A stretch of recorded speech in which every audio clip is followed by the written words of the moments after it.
بسم اللہ الرحمن الرحیم۔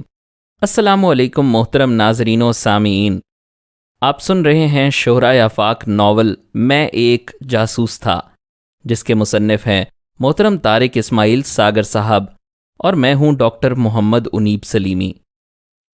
تو آئیے محترم ناظرین و سامعین، ہم بڑھتے ہیں اس کہانی کی چوتھی قسط کی جانب۔ قدرت کے اس انعام کو میں کسی بھی صورت ضائع کرنے کے لیے تیار نہیں تھا۔ لدھیانہ ہم شام کو پہنچے، دونوں سیدھے ہوٹل ہی گئے تھے، جہاں چائے پی کر تازہ دم ہو کر ہم شہر میں گھومنے چلے گئے۔ میں نے پرکاش کو چونکہ اپنے لمبے چوڑے بزنس کے متعلق ایک کہانی سنا رکھی تھی اور اسے یہی بتایا تھا کہ اب میری مصروفیات صرف بزنس تک ہی محدود رہیں گی اور 3-4 روز تک میں لدھیانہ سے اپنے بزنس کے معاملات طے کرنے کے بعد دہلی چلا جاؤں گا، اسی لیے اس نے مجھ سے اگلے روز یعنی ہفتہ کے پروگرام کا نہیں پوچھا تھا۔ رات گئے میں ہوٹل پہنچا تو ایک خوبصورت الجھن میری منتظر تھی۔ اپنے کمرے میں داخل ہوئے ابھی چند منٹ ہی گزرے تھے کہ دروازے پر ایک شریفانہ دستک سنائی دی۔ یس کم ان، میں نے ہوشیار ہوتے ہوئے کہا، کیونکہ ایسے ہوٹلوں میں اجازت کے بغیر کوئی دروازہ بھی نہیں کھٹکھٹایا کرتا۔ دروازہ کھلا اور ایک ہوازادی اپنی تمام تر حشر سامانیوں کے ساتھ جلوں میں خوشبوؤں اور دعوت کا ایک طوفان لیے اندر داخل ہوئی۔ شما کیجئے روم نمبر 130۔ اس نے فکرہ ادھورا چھوڑ کر جگر پاش نظروں سے میری طرف دیکھا۔ میں اب سنبھل چکا تھا۔ 2 ہی صورتیں تھیں، یا تو وہ کوئی کال گرل تھی یا پھر CID کی مخبر، کیونکہ ایسے ہوٹلوں میں پولیس یا انٹیلیجنس والے براہ راست مداخلت کم ہی کیا کرتے ہیں۔ زیادہ تر کام ایسی لڑکیوں ہی سے لیے جاتے تھے۔ کچھ بھی تھا، مجھے بہرحال اپنے رویے سے کسی شک کا اظہار نہیں کرنا تھا۔ کمرے کا نمبر اس کے باہر لکھا ہے، میں نے بظاہر لاپرواہی کے انداز میں آرام کرسی پر بیٹھتے ہوئے کہا۔ او، مجھے کیا بیٹھنے کو بھی نہیں کہیں گے؟ اس نے ادائے خاص سے میری طرف جھکتے ہوئے کہا اور میرا جواب سنے بغیر میرے پلنگ پر بیٹھ گئی۔ ابھی اس بات کا فیصلہ تو ہوا نہیں، کیا آپ میری مہمان ہیں یا کسی اور کی؟ میں نے کہا۔ مہاراج جی، اب میں آ گئی ہوں تو اپنا مہمان ہی سمجھیے۔ اس نے اپنے ہاتھ میں پکڑا پرس بھی قریبی میز پر پھینک دیا۔ آپ کو شاید غلط فہمی ہوئی ہے، میں نے اپنی جگہ سے اٹھ کر کھڑکی کے قریب کھڑے ہوتے ہوئے کہا۔ خواتین سے ایسے تو بات نہیں کی جاتی۔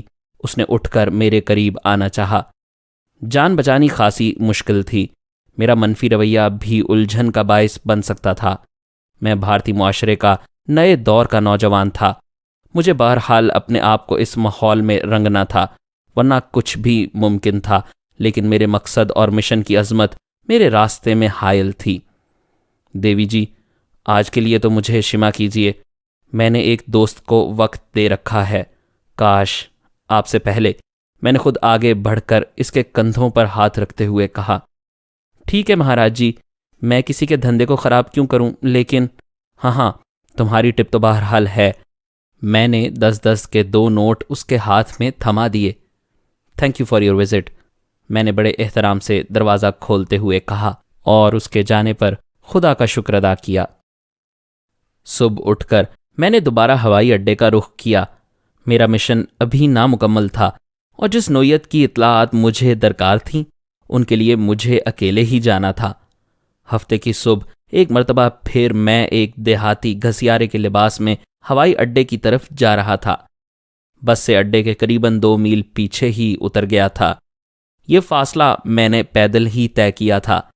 اس وقت میرا حلیہ اور شکل ایسی تھی کہ پرکاش بھی غور سے دیکھنے پر ہی پہچان سکتا تھا۔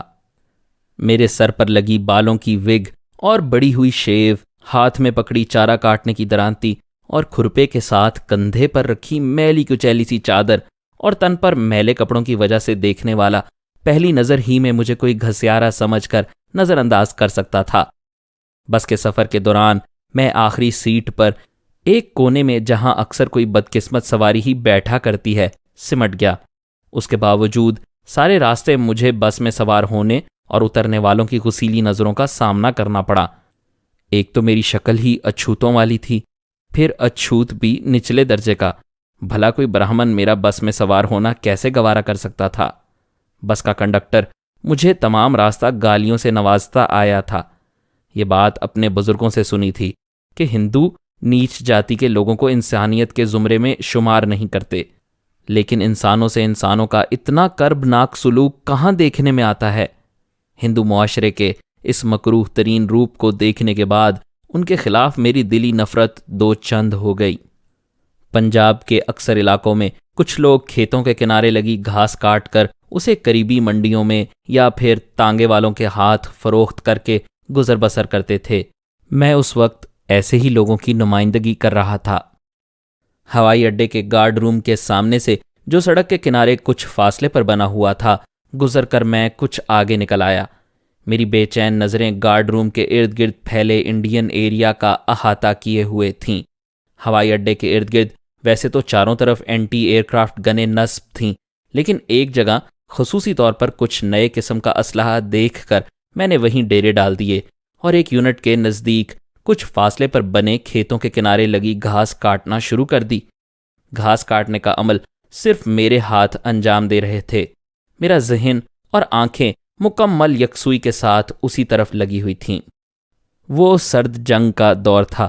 آکاش وانی اپنے پروگراموں میں اکثر شور مچاتی رہتی تھی کہ پاکستانی جاسوس بھارت میں خاص طور پر مشرقی پنجاب، راجستھان اور جموں کشمیر کے علاقے میں گھس آئے ہیں، ان کی فلاں فلاں پہچان ہوتی ہے، کسی پر بھی شک گزرے تو قریبی پولیس اسٹیشن پر اطلاع کیجیے، وغیرہ وغیرہ۔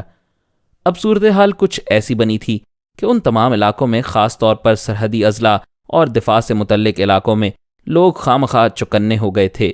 آئے روز کسی نہ کسی فقیر یا ملنگ کی کم بختی آئی رہتی۔ پہلے تو انہیں پکڑتے ہی دیہاتی مارنا شروع کر دیتے اور پولیس اسٹیشن جانے کی نوبت عموماً اس وقت آیا کرتی جب وہ اس بے گناہ کا مار مار کر بھرکس نکال دیتے تھے۔ ہوائی اڈے کے ارد گرد واقع دیہاتوں میں یہ وبا کچھ زیادہ ہی پھیل چکی تھی۔ گاڑی میں کسی اجنبی چہرے کو دیکھ کر اس پر جراح شروع کر دی جاتی۔ جب تک اس کا کوئی شناسہ نہ نکل آئے اس کی جان نہ چھٹتی تھی۔ میرے ساتھ بھی یہی حادثہ گزرا۔ میں ارد گرد کے ماحول سے لا تعلق اپنے کام میں مگن تھا۔ وہاں موجود کسی فوجی جوان کو مجھ پر تو شک نہ گزرا، لیکن قریبی گاؤں کے دو سکھ جو سیکیورٹی کے آدمی تھے اس طرف آ نکلے، اور مجھے ان کی آمد کا احساس اس وقت ہوا جب وہ بالکل میرے سر پر موجود تھے۔ فرار کی تمام راہیں پہلے ہی مسدود تھیں۔ چاروں طرف فوج ہی فوج۔ سڑک پر ہوائی اڈے کے ملازمین کی آمد و رفت جاری تھی اور میرے سر پر سیکیورٹی کے دو افراد مسلط تھے۔ او کون ہو تم؟ کیا کر رہے ہو؟ دونوں نے مجھے گھورتے ہوئے پوچھا۔ مہاراج جی، مسکین آدمی ہوں، گھاس کاٹ رہا تھا، میں نے اپنی دانست میں انہیں مکمل جواب دے دیا۔ اس اثنا میں اٹھ کر کھڑا ہو گیا۔ تھیلا میرے ہاتھ میں پکڑا تھا جبکہ درانتی وہیں کٹی ہوئی گھاس کے پاس رکھی تھی۔ میرے ہاتھ میں تھیلے میں سوائے ایک کھرپی اور چادر کے اور کچھ نہیں تھا۔ لیکن ان دنوں جہاں آکاش وانی بھارتی عوام کو وارننگ دے رہی تھی، وہاں بھارتی اخبارات نے بھی پاکستانی جاسوسوں کے متعلق عجیب عجیب افواہیں لوگوں میں پھیلا رکھی تھیں۔ ان میں سب سے زیادہ اہم بات یہی بتائی جاتی تھی کہ جاسوسوں کے پاس تھیلوں یا ان کے کپڑوں میں خطرناک بم ضرور چھپے ہوئے ہوتے ہیں، ان سے ہوشیار رہیے۔ دونوں شاید مقامی CID کے آدمی تھے جن کی ڈیوٹی ہوائی اڈے کے ارد گرد دیہاتوں میں لگی تھی کہ مشتبہ لوگوں پر نظر رکھیں۔ مجھے مشتبہ سمجھ کر وہ چلے آئے تھے، لیکن براہ راست ہاتھ ڈالنے کو تیار نظر نہیں آتے تھے۔ بھارتی ریڈیو اور اخبارات کا پروپیگنڈا میرے کام آ گیا۔ کہاں رہتے ہو؟ ایک نے پولیس کے مخصوص لہجے میں پوچھا۔ تلونڈی مہاراج جی۔ چل بھاگ جا یہاں سے، گھاس کاٹنے کی اجازت نہیں۔ دوسرے نے مجھے ہاتھ میں پکڑے ڈنڈے سے آگے کی سمت اشارہ کرتے ہوئے کہا۔ جیسے مرضی آپ کی مہاراج جی، میں نے نیچ جاتی کے لوگوں کی طرح ہاتھ باندھتے ہوئے کہا اور آگے بڑھ گیا۔ ٹھہرو، اچانک پیچھے سے آواز سنائی دی۔ ایک لمحے کے لیے تو مجھے دل سینے سے نکلتا ہوا محسوس ہوا۔ مجھے امید تھی جب دوسری سمت پلٹوں گا تو ان کے ہاتھوں میں پکڑے پستول میرے استقبال کو موجود ہوں گے، لیکن خیریت گزری۔ انہوں نے شاید کوئی اور منصوبہ سوچ رکھا تھا۔ یہاں بس نہیں رکتی، پیچھے بیٹھ جاؤ، وہ سامنے سٹاپ ہے، وہاں سے سوار ہونا۔ اس نے اپنی سائیکل کے پیچھے بیٹھنے کا حکم دیتے ہوئے تھوڑے فاصلے پر واقع گارڈ روم کی طرف اشارہ کیا تھا۔ اس طرح غالباً ان کا ارادہ یہ تھا کہ وہ کوئی خطرہ مول لیے بغیر مجھے گارڈ روم پر ایئر فورس پولیس کی خدمت میں پیش کر دیں گے۔ یہاں سے اچانک بھاگنا زبردست بے وقوفی ہوتی۔ میں نے بادلِ نخواستہ ہتھیار ڈالتے ہوئے حامی بھر لی۔ اس طرح کم از کم گارڈ روم تک مجھے کوئی ایسا موقع مل سکتا تھا جس سے میں فائدہ اٹھا لیتا۔ دھنیہ واد مہاراج جی، کہتے ہوئے میں اس کے پیچھے پیچھے چلنے لگا۔ دوسرا CID والا میرے پیچھے آ رہا تھا۔ اپنی دانست میں انہوں نے مجھ پر قابو پا لیا تھا۔ میں ایسے 10 گدھوں کو ڈاج کر سکتا تھا، لیکن ایسی صورتحال میں کوئی خطرہ بھی مول لینے کو تیار نہ تھا۔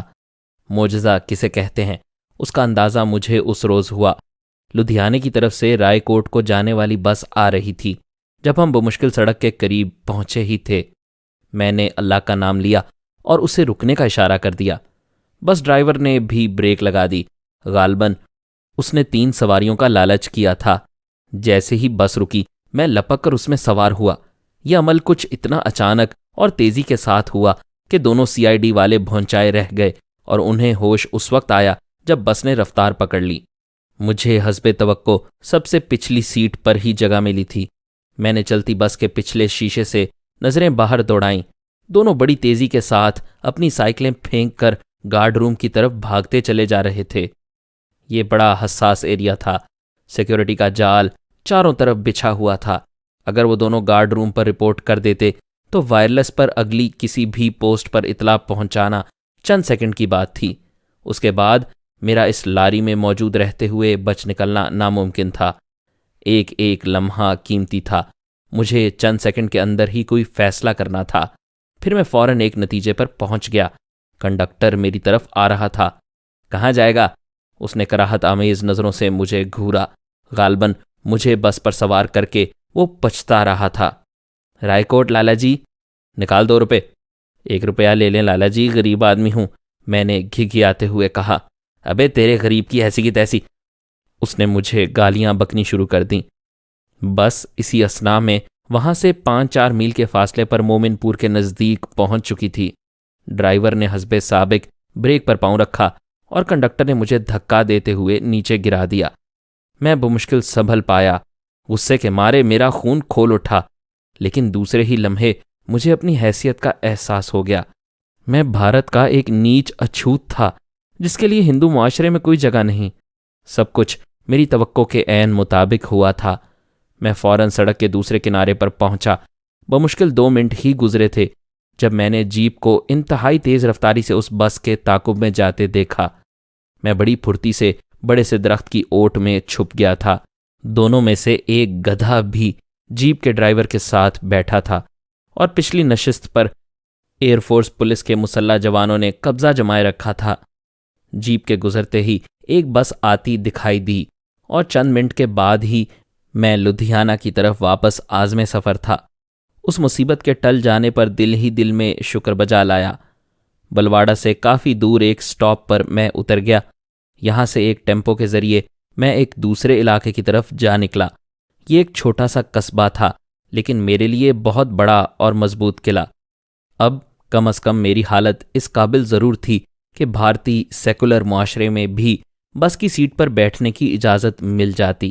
شام کو تھکا ہارا لدھیانہ پہنچا۔ اپنے مخصوص مقام پر کپڑے بدل کر سیدھا پرکاش کے پاس چلا گیا۔ رات کو ہم دونوں اکٹھے ہوٹل پہنچے۔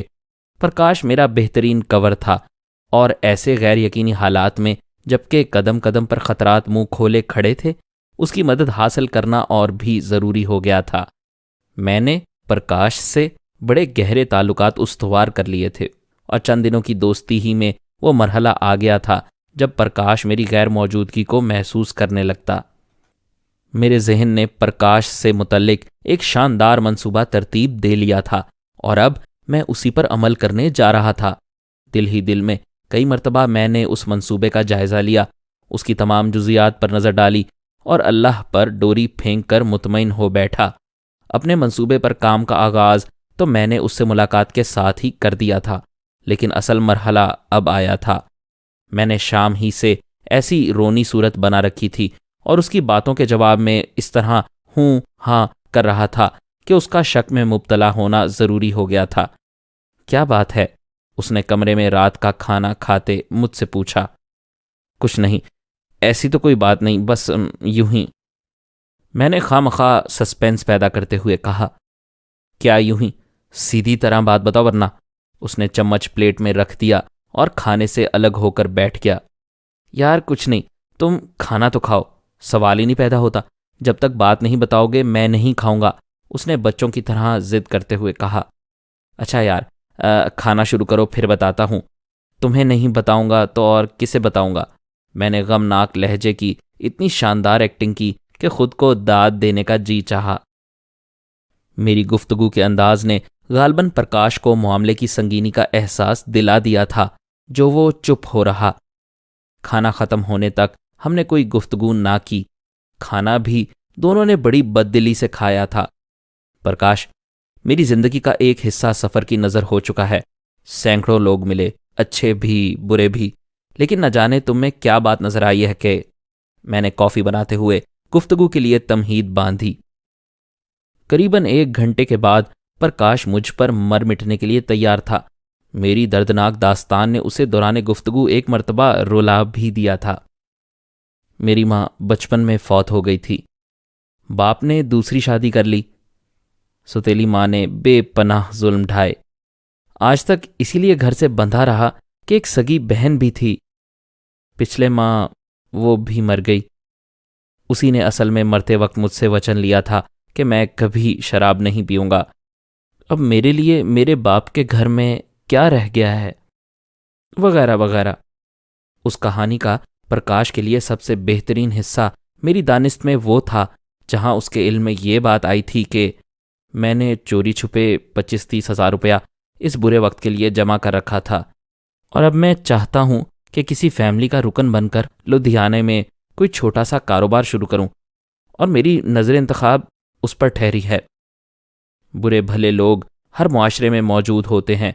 میں آج بھی جب ماضی پر نظریں دوڑاتا ہوں، پرکاش کے رویے میں مجھے لالچ کی جھلک نظر نہیں آتی۔